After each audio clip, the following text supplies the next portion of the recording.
Hey, what's up, guys? Bearcat here, doing another exciting episode of Bearcat Review, and today we're taking a look at the Transformers Kingdom Morph Cybertron Trilogy Transformers Warpath figure. And I gotta say, guys, I'm very excited to review this figure for you guys because I was a big fan of I'm a big fan of most Transformers, but I also loved Warpath. Warpath was the funny one for me growing up. I always thought with all his mannerisms and how he always was like saying how they have to zing pow wham 'em in the original cartoon. I thought it was hysterical, and so I was very excited to get this figure. And now they announced that they made this figure.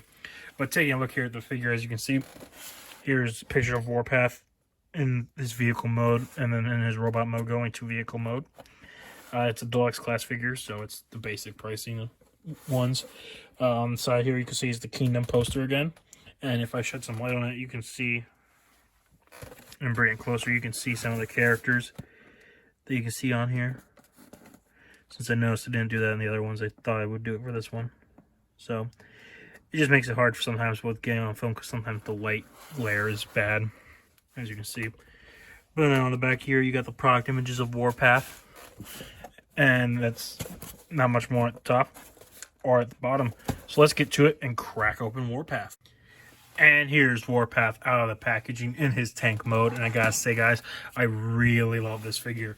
It is exactly, it's so accurate to the classic Warpath. And I'm so excited that they made this Warpath figure. I've been loving it ever since I opened it. It's just so fun to play with. But taking a look at this figure, guys, as you can see, for vehicle length, even though he is a tank, he's about 4 inches long. And he stands at about 2.5, a little under 2.5 inches tall. So for the tank size comparison, here he is next to our last figure review, the Transformers Cyclonus figure.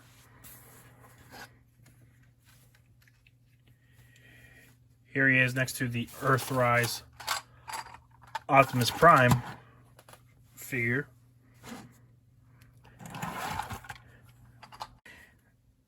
And here he is next to the Optimus Primal figure. So you can see how they scale together. And for your basic 6-inch scale comparison, here he is next to the Star Wars, Clone Wars, Black Series Captain Rex figure. So you can see how they scale together. And so now we're going to get into his transformation for this little guy. Which I will say, because he's originally supposed to be a mini-bot from what they did in Transformers. I thought that was also funny that he was a mini-bot when he's a tank. But anyway, so you see this piece here, you want to pull this off first, and it becomes his little shoulder shield, which I know he never wore in the original show, but I thought it was a clever idea, and it looks cool, and plus it helps hold the tank together, because as you see without it, the seams start to show and come all apart. So now you want to take these pieces here, and you pull apart here. You can pull here. Now it's his arm. So first for the legs, what you want to do is you want to take here and separate these. And I like to fold this way to help me out. So you fold this down and that goes here. Then you fold this over here. You fold down here. You wrap it around all the way. And then as you can see here, there's this little slot here. And there's a little peg right here. As you can see, I'm putting it with my nail. And then what you do is you fold it up and peg it in there. And that becomes his foot. And so next you do the same thing on this side. You fold it down. Flap down. Down. Around. Together. Rotate. And there's his legs. Now for the arms, it's pretty easy. It's just you fold this up. And that's it. Same here, you fold that tread up. And then you come around to the back here, you push this piece in, and you push here down. And then you want to come here, you pull back this flap, you rotate his head up, and then you push in the tank nozzle there. Probably not the nozzle, but I don't know what the term is for a tank. And then you fold this back up. Grab here and you pull this up and it snaps back on into place.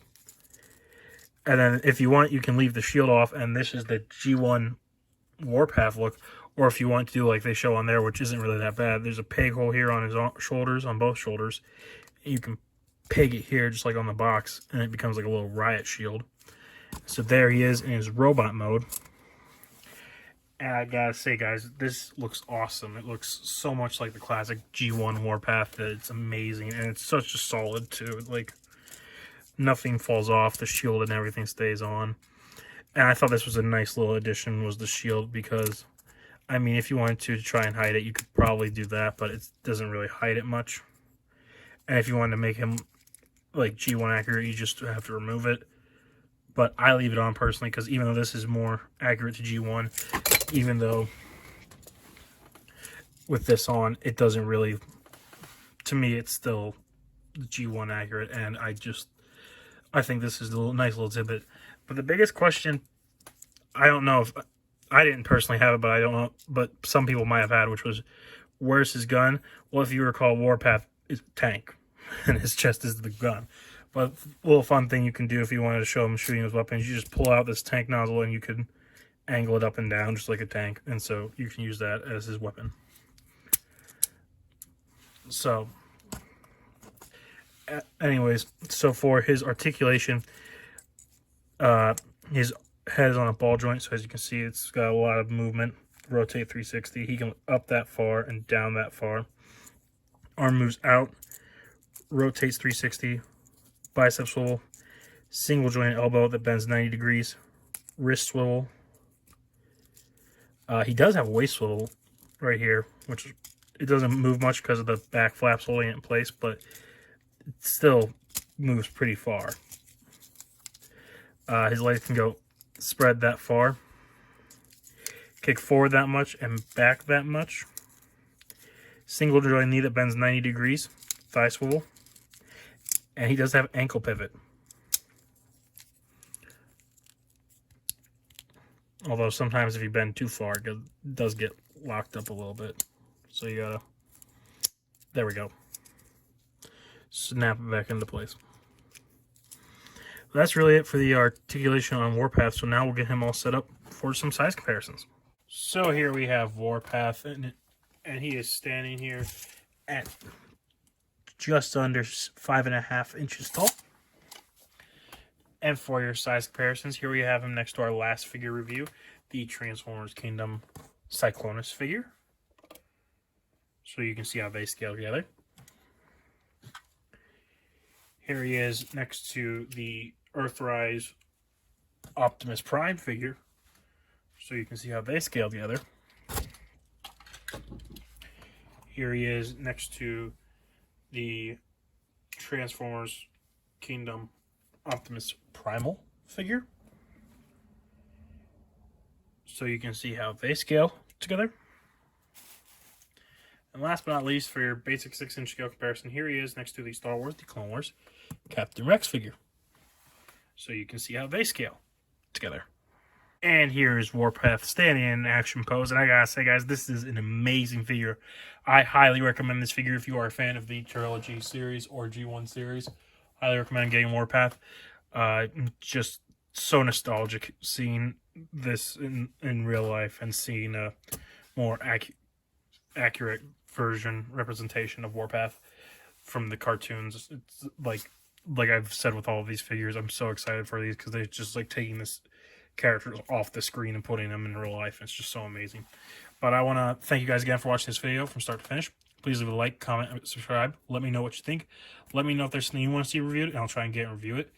And tell me if there's anything you think I can do to improve the channel. I will gladly do it.